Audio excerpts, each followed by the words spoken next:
Another academic cycle, another batch of hopeless younglings, I muttered, scanning through the class roster on my datapad. And oh joy, we have a human this time. My name is Professor Vazix Torm, Senior Instructor at the Galactic Federation Academy's Applied Tactical Studies Department. For 23 cycles, I have been training the future commanders and strategists of our unified space forces. Most species pick up the concepts quickly enough. The Eldari, with their hive mind tendencies, excel at coordinated maneuvers. The Pentari, with their four-hemisphere brains, can calculate battlefield probabilities faster than our simulators. Even the gas-based Florians understand basic tactical principles. But humans? Let me tell you about humans. They come from a planet with ridiculous gravity, extreme temperature variations, deadly microorganisms, and predators that would make a Krell warrior soil their armor plates. Earth, more like death. Hence the classification, Deathworlders. You'd think this would make them excellent tactical thinkers. Survivors, right? Wrong. My new human student, Mira Taggart, was possibly the worst tactical mind I had encountered in decades of teaching. And that's saying something, considering I once taught a Glurban whose brain was literally 90% devoted to digestion. Professor Torm? The simulation is ready for today's class, my assistant, Vex, said, interrupting my brooding. Vex belonged to the krill species all efficiency, no personality. Perfect assistant material. Thank you, Vex. Let's see if this cycle's batch can at least avoid getting themselves hypothetically killed within the first 5 minutes. The lecture hall filled with students, each taking their assigned station. 26 species represented, all supposedly the brightest their worlds had to offer. My gaze landed on the human girl, slouched in her seat, fidgeting with her stylus. Her auburn hair was tied back in what humans call a ponytail, though it resembled nothing like the tail of any pony I have seen. Her skin had that pinkish hue all humans possess, though hers was spotted with small brown marks across her nose and cheeks. "Good morning, future commanders of the Galactic Fleet," I said, my voice echoing through the chamber. "Today we begin your journey toward becoming tactical officers worthy of serving the Federation. Some of you will excel. Others," I glanced pointedly at Mira, "will need considerable improvement." Several students chuckled. The Eldari twins, Zil and Zal, didn't bother hiding their amusement. They were top of the class, naturally. We will start with a basic simulation. Your colony is under attack by space pirates. You have limited resources and must defend your people. Begin. The holographic displays lit up at each station. I watched as students began making their decisions, deploying virtual defenses, positioning ships, and allocating resources. Mira Taggart stared at her screen, looking completely lost. "Having trouble understanding basic defense protocols, Cadet Taggart?" I asked, hovering near her station. "No, sir," she replied, her voice surprisingly steady, "just considering all options before committing." "Perhaps on Earth, predators wait patiently while you consider options," I said. "In space, hesitation equals death." The class erupted in laughter again, all except for Gunto, the Morashian student. His species was known for their empathy. Always the party pooper. 10 minutes into the simulation, most students had established reasonable defensive perimeters. The Eldari twins had, predictably, created an elegant defensive grid. Jika, our Kovalian student with 6 eyes and enhanced spatial awareness, had positioned her resources efficiently. And Mira Taggart? Her colony was overrun. Pirates had breached every defense, and her simulation blinked red with failure notifications. "Cadet Taggart," I announced, displaying her failed simulation for all to see. "Would you care to explain your strategy? Or lack thereof?" She stood, shoulders squared despite the embarrassment. "I attempted to deploy defenses based on the tactical patterns we studied last week, Professor." "Attempted being the operative word," I replied. "Your colonists would be dead or enslaved. Perhaps tactics isn't in human DNA. Your species only recently discovered faster-than-light travel, after all." "We have survived worse than pirates," she muttered. What was that, cadet? Nothing, Professor. I will study harder. See that you do. I turned away, addressing the class. The intergalactic tournament of strategy begins in 8 weeks. Our academy hasn't won in 15 years. Based on today's performance, I don't expect that streak to break.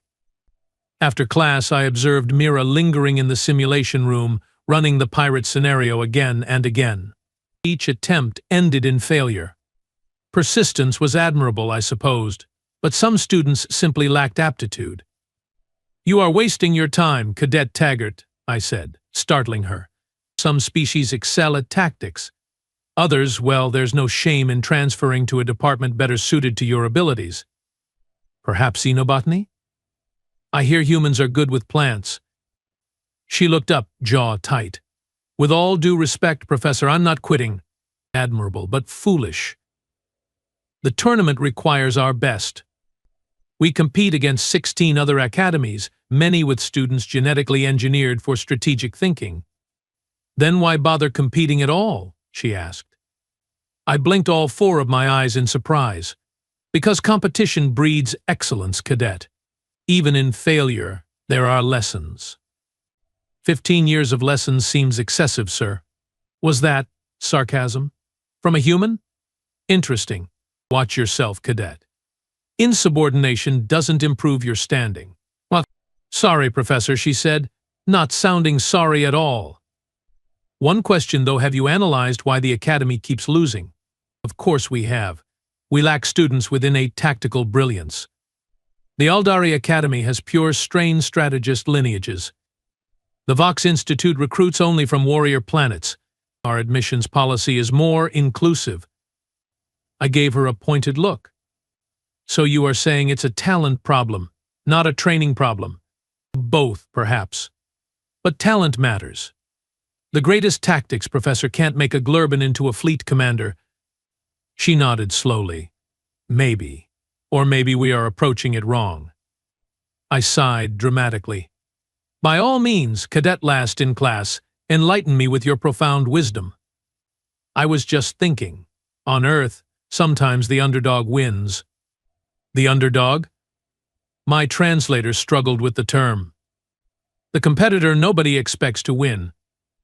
They succeed because they try something unexpected. I waved a dismissive tentacle. In simulated combat, the mathematically optimal strategy always prevails. Does it, though? In real battles? I regarded her curiously. For someone failing my class, she asked provocative questions. History suggests yes, cadet. Now, if you will excuse me, I have reports to file. Over the next few weeks, Mira's performance improved marginally. She no longer failed simulations outright but remained firmly at the bottom of the class rankings. The tournament drew closer, and I began selecting our team. "The Aldari twins are automatic selections," I told Vex as we reviewed candidates. Jika, too, with her spatial awareness. Ganto's empathy helps predict enemy movements. We need 2 more. Logically, Plex and Tova have the next highest scores, Vex suggested. Yes, that seems right. What about the human? I laughed so hard my respiratory sacs inflated. Cadet Taggart? She's last in class. We are trying to win, Vex, not embarrass ourselves further. Of course, Professor. Just being thorough. Tournament preparation intensified. Our selected team trained daily in specialized simulations. Meanwhile, I assigned the rest of the class research projects on historic battles. Mira approached me after one session. "Professor, I have been studying the previous tournaments. A commendable initiative, cadet. I noticed something. Our academy always uses conventional tactics. We never surprise our opponents." I fluttered my tentacles impatiently. "Conventional tactics are conventional because they work, Cadet Taggart. As for conventional situations, yes, but what if? Your research project is on the Battle of Kaldorian Nebula, correct? Focus on that, not tournament strategy." 2 weeks before the tournament, disaster struck. Ganto, our Marashian empath, contracted scale rot and was quarantined. We needed a replacement. Plex's clutch mate has the next highest scores, Vex suggested during our emergency meeting. I nodded absently, reviewing data. Fine. Contact Yex and tell him he's on the team. Actually, Professor Vex began cautiously. Yex transferred to xenolinguistics last week. What? Why wasn't I informed? It was in the departmental bulletin. I growled in frustration. Who's next in line then? Yex displayed the rankings. After Yex came 3 students who had already declined competitive participation due to religious observances. At leaves? No, absolutely not. I stared at the name in the next position. Mira Taggart. She's improved significantly, Vex noted. Her simulation scores have risen 32%. She's still below average. We can't put a human on our tournament team. We will be laughingstocks. The regulations require 6 team members, Professor. Unless you want to forfeit. That afternoon, I summoned Mira to my office. Cadet Taggart, due to circumstances beyond my control, you have been selected as our 6th team member for the tournament. Her eyes widened. Really? That's a travesty?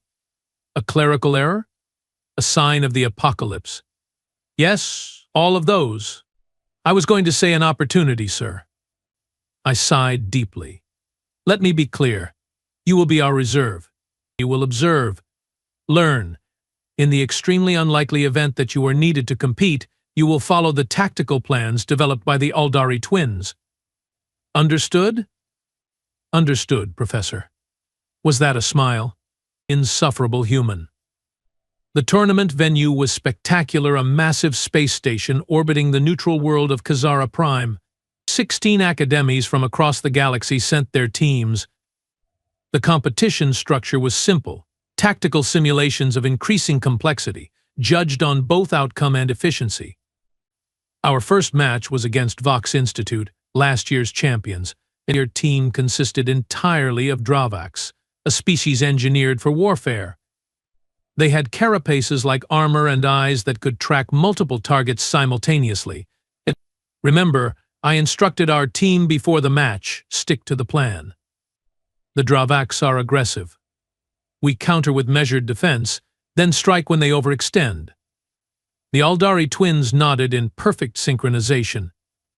We have prepared 3 counter strategies, Professor. Excellent. The match began disastrously. The Dravaks employed an unorthodox opening we hadn't anticipated.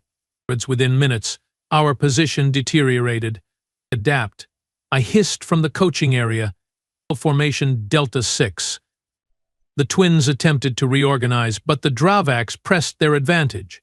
Halfway through the match, Tova suffered a stress reaction. His species literally couldn't handle losing and had to be removed from the simulation. Send in the reserve, the tournament official announced. Mira looked at me, waiting for instructions. Don't make it worse, I muttered as she took Tova's station. What happened next still defies explanation.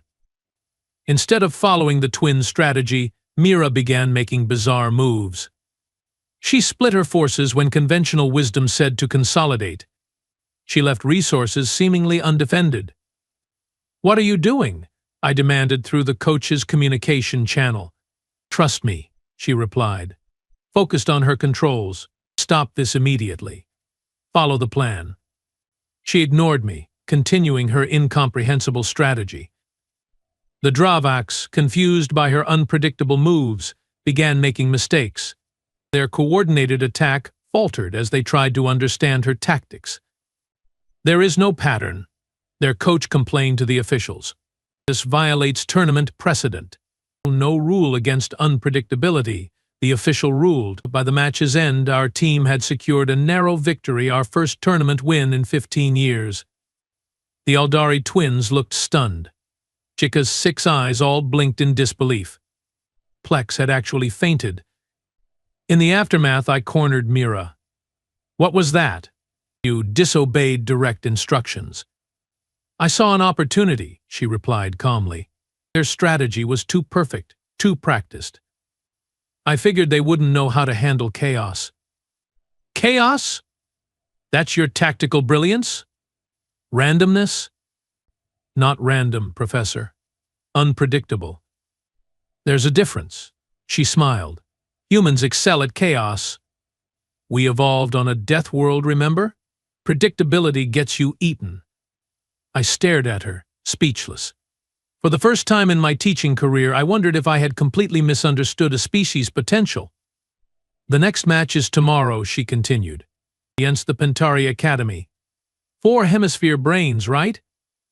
They will calculate probabilities, expect optimal play. And her smile widened, showing those bizarre human teeth. And we are going to give them something they can't calculate. The celebration after our victory was short-lived. Tournament rules allowed only 4 hours of rest between matches, barely enough time for species with bifurcated sleep cycles like the Aldari twins. Our next opponents, the Pentari Academy, had been observing our match against the Vox Institute. They would be prepared for us. This was a fluke, I told the team during our strategy session, but the Dravox weren't expecting whatever that was. I gestured vaguely toward Mira, who sat with remarkable composure for someone who had just violated every tactical principle I'd taught. It wasn't a fluke, she replied, leaning forward. The Dravox trained to counter established strategies. When faced with something they hadn't drilled against, they faltered. And you think the same approach will work against the Pentari? I scoffed. Their 4 hemisphere brains can calculate battlefield probabilities for thousands of scenarios simultaneously. Exactly, Mira said, tapping her data pad. They calculate based on probability. What if we do something with near zero probability? Something no rational tactician would attempt? The Aldari twins exchanged concerned glances. Professor Zill began, conventional doctrine states. That conventional doctrine has led us to 15 years of defeat, Mira interrupted. No offense, but maybe it's time to try something different. I should have shut her down immediately. Insubordination cannot stand in a tactical unit. And yet, we had won. After 15 years of humiliation, my team had advanced to the second round. What exactly are you proposing, Cadet Taggart? I asked, my voice carefully neutral. She displayed a simulation on the room's main projector. The Pentari always open with a defensive posture, gathering data before committing. They will especially do this after seeing our match with the Dravox. They will be cautious, analytical. Yes, that's their documented strategy, I confirmed. So we hit them hard before they complete their analysis. Not just hard, we hit them in ways their probability models can't anticipate. Jika raised 3 of her 6 appendages. With respect, how can we predict what they won't predict? Their cognitive processing is superior to most species. Mira smiled. We don't need to predict it. We just need to act in ways no sane tactician would consider. Create patterns that break their models. That's not tactics, I protested. That's madness. On my planet, we call it asymmetric warfare, she replied. When you can't match your opponent's strength, you change the nature of the conflict. I looked around at my team. The Aldari twins appeared skeptical but intrigued. Jika was rapidly blinking her multiple eyes, a sign of intense calculation among her species. Plex had recovered from his fainting spell and was studying Mira's proposal with surprising interest. What about Tova? I asked. Is he recovered? Medical staff say no, Vex reported. The stress reaction damaged his neural pathways. He needs regeneration time. So Cadet Taggart remains on the active roster, I noted, trying to keep disappointment from my voice. Very well. We will hear her proposal. But I added sternly, this time we formulate a clear strategy beforehand. No improvisation during the match. Mira nodded. Agreed, Professor. Here's what I'm thinking. What followed was the most unorthodox tactical briefing I'd witnessed in 23 years of teaching. Mira Taggart, the human Deathworlder who had been last in my class, outlined a strategy so bizarre that I nearly called for a psychiatric evaluation. Yet the more she explained, the more a strange logic emerged. Not the clean, mathematical logic of traditional tactics, but something more primal, more adaptable. "This will never work," I muttered as we entered the simulation chamber for our match against the Pentari. But I'm too curious to stop it. The Pentari team looked exactly as you'd expect: tall, slender beings with enlarged craniums housing their four-hemisphere brains. Their captain, Exolon Vex, was a ninth-generation tactical savant whose ancestors had been genetically optimized for strategic thinking. Legend held that he could calculate the outcome of a battle before the first shot was fired. "Greetings, Professor Torm," Exolon said, his voice a perfectly modulated tenor. "I trust your team is prepared for an instructive defeat." "We will see about that," I replied, trying to project confidence I didn't feel. The simulation began. As Mira had predicted, the Pentari established a defensive formation, deploying sensor arrays and minimal forces while their brains processed the battlefield data. Standard opening, exactly by the book. Our response was anything but standard. Instead of the measured probe and assess approach taught in every tactical manual, our forces split into seemingly random groups, each taking nonsensical positions. We left high-value assets exposed. We concentrated firepower on meaningless targets. We violated every principle of sensible deployment. The Pentari hesitated. Their calculations would be showing massive tactical inefficiency in our movements. By any rational analysis, we were ensuring our own defeat. That's when Phase 2 began. Just as the Pentari committed to exploiting our apparent mistakes, our scattered forces executed a series of coordinated strikes that made no sense individually, but created devastating effects in combination. "What is happening?" I heard Zolan demand of his team. "Recalculate. Their movements don't align with any tactical doctrine." Mira, now effectively leading our team despite her junior status, issued calm commands. "Jika, deploy countermeasures in Sector 7. Plex, prepare to execute Maneuver Chaos 3 on my mark." "Chaos 3? I whispered to Vex. "That wasn't in the briefing." "I believe they developed additional protocols after you retired to your quarters," Professor, my assistant, replied. "They what? When?" "The team practiced for an additional 6 hours while you slept." I was speechless. My team had never shown such initiative before. On the simulation field, the Pentari were unraveling. Their perfect formations now seemed rigid and predictable against our fluid, almost organic approach. Solan's face showed the first signs of distress as his vaunted four-hemisphere brain struggled to compute responses to tactics that defied computational analysis. "How?" he demanded during a brief pause in the simulation. "Your moves violate optimal play parameters." "That's the point," Mira replied with a small smile. "You are optimizing for a game we are not playing." By the match's end, the Pentari Academy 3-time tournament champions had suffered a shocking defeat. Our victory margin wasn't large, but it was decisive. The spectator area erupted in astonished murmurs. Delegates from other academies were frantically analyzing recordings of the match. "That was unexpected," I admitted as we regrouped in our prep room. "Taggart, your strategy defied conventional wisdom, yet produced remarkable results." "Thank you, Professor," she replied. "But it wasn't just my strategy. Everyone contributed." The Aldari twins recognized patterns in the Pentari responses that let us counter their adaptations. Jika's spatial awareness let us coordinate those seemingly random movements with precision. Plex's risk calculation kept us from going too far. I studied the human with new interest. Not only had she developed an effective strategy, but she was also building team cohesion, something I had failed to accomplish in 15 years of coaching. "The semifinal round begins tomorrow," I said. "We face the Kordax Military Institute. Their specialty is overwhelming force applied with mathematical precision, force multipliers and geometric deployment patterns." Mira nodded. "I have studied their previous matches." "You have?" "Of course. I have analyzed all our potential opponents since learning about the tournament." "Know your enemy, right? Isn't that tactical principle one from your textbook?"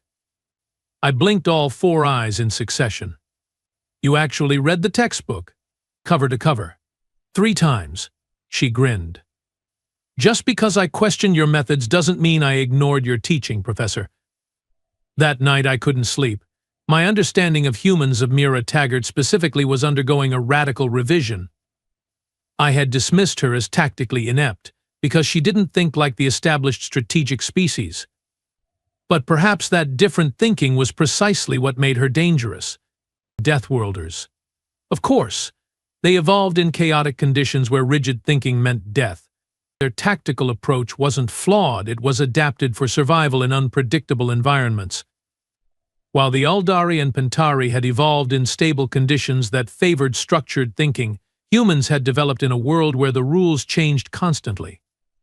The semifinal match against Kordax was our toughest challenge yet. Their team consisted of massive Gorlak warriors, a species with natural armor and hyper-aggressive tendencies. Their tactics were brutally effective, overwhelming force applied with surgical precision.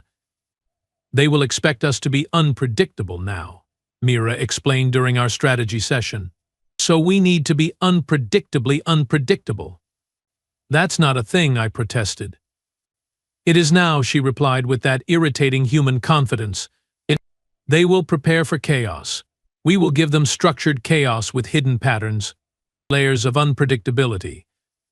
I rubbed my cranial ridge, feeling a headache forming. Perhaps I should retire after this tournament.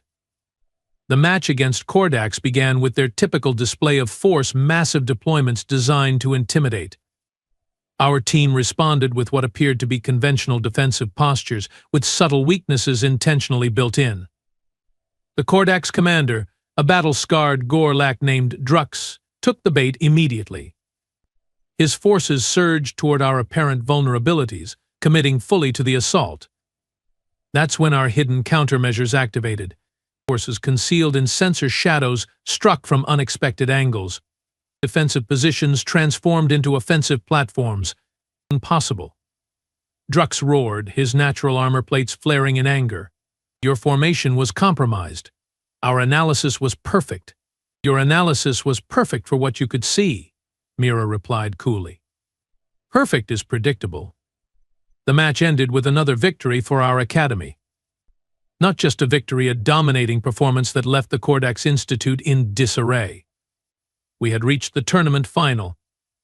Our opponent, the Aldari Elite Academy, staffed entirely by pure-strain Aldari strategic minds. This presents a complication, I told the team afterward. The Aldari Elite use hive mind tactics. They think as one entity. So they have perfect coordination, Mira mused. But they also have a single perspective, multiplied. They probably all agree on the correct approach to any situation. Exactly, Zil said, surprising me. Our clutch mates at the Elite Academy are taught that tactical problems have optimal solutions. Deviation is considered defective thinking. Hive mind consensus creates blind spots, Zal added. Areas where alternative approaches aren't even considered because they fall outside acceptable parameters. I stared at the twins. You have never mentioned this before. You never asked, Professor, they replied in unison. The final match drew the largest audience in tournament history. Our unexpected run had captured the imagination of the galactic community. The official broadcast was being translated into 800 languages across 4,000 worlds. No pressure, I told the team before we entered the chamber. But the reputation of our academy now rests entirely on your performance in the next 2 hours. Thanks for the pep talk, Professor Mira said dryly. Very inspiring. The Aldari Elite team entered the chamber like a single organism, their movements perfectly synchronized. All 6 members were physically identical, an unsettling sight, even for someone familiar with Aldari biology. Their coordinator, the equivalent of a team captain, approached our group. We have observed your unorthodox tactics, he stated without preamble. They will not avail you against unified minds. We will see, Mira replied with remarkable poise for a first-year cadet facing the most formidable tactical team in the galaxy. The simulation began. This time, both teams started with a complex scenario, a three-dimensional battlefield with multiple objectives and limited resources. The Aldari elite moved with perfect coordination, each member executing their role flawlessly within a grand strategy. Our team, under Mira's guidance, employed what she called adaptive swarming, seemingly independent actions that created emergent patterns too complex to predict. Where the Aldari operated as a single mind controlling 6 bodies, we functioned as 6 minds creating a single, evolving strategy. The match stretched longer than any previous round. Advantages gained and lost. Positions secured then abandoned in favor of unexpected opportunities. The Aldari's perfect coordination began showing cracks as our unpredictable approach forced them to process too many contingencies simultaneously. Their weakness is processing novel situations, Mira explained during a brief tactical pause. They are trying to categorize our moves within their existing frameworks instead of developing new ones. Cognitive entrenchment, I realized. They can't think outside their established patterns because their shared consciousness reinforces those patterns. In the final phase, the Aldari elite made their critical mistake. With our continued adaptability, they defaulted to their most practiced strategy, a massive coordinated assault designed to overwhelm through perfect synchronization. They are coming, Mira announced calmly. Execute Deathworld protocol. What followed was the most brilliant counter I'd witnessed in decades of tactical study. Instead of resisting the Aldari assault directly, our forces seemingly collapsed, creating a tactical void that disrupted the precise timing of their attack. As their formation struggled to adjust, we struck from multiple vectors simultaneously, each movement calculated to maximize the confusion in their hive mind coordination.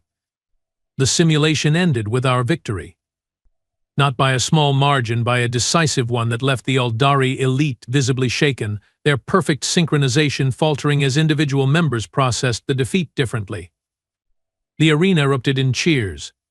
15 years of defeat erased in a single tournament.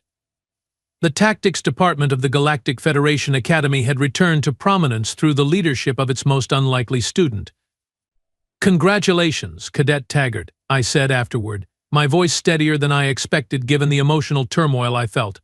"Your approach to tactics has been educational." "Thank you, Professor," she replied, "though I couldn't have done it without your teaching." I raised my eyebrows stalks skeptically. "My teaching? You violated every principle I instilled." "Not violated, expanded." Her expression turned serious. "You taught us the foundations: force distribution, resource allocation, threat assessment. I just applied those principles in ways you hadn't considered." "I considered this. Perhaps there's something to be said for Deathworld tactical thinking after all." "We call it thinking outside the box on Earth," she said with a smile. "A curious idiom. Boxes are highly efficient storage containers. Why would one think outside them?" She laughed, that strange, barking human sound that still made me flinch slightly. "That's exactly why you need humans on your team, Professor.